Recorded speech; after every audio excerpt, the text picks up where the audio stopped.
भगवान विष्णूंचं वाहन गरुडच का बरं? कश्यप ऋषींच्या दोन पत्नी कद्रू आणि विनता. काही कारणाने विनता ही कद्रूची दासी झाली.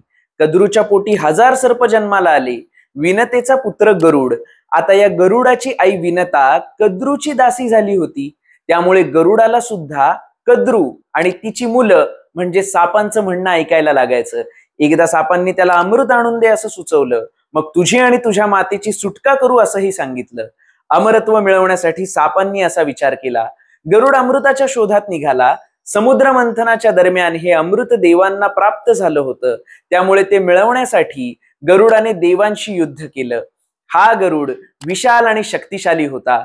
त्यामुळे त्याने देवांवर विजय मिळवला आणि अमृत प्राप्त केलं. त्याचं शौर्य पाहून भगवान विष्णू खुश झाले. ते म्हणाले, बोल तुला काय हवं?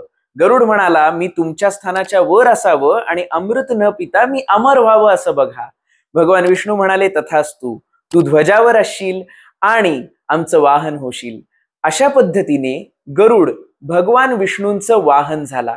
पुढे सापांना हे अमृत मिळालं का हे सगळं जाणून घेण्यासाठी इथे दिलेल्या लिंकवर क्लिक करा आणि कथा आवडल्यास शेअर नक्की करा.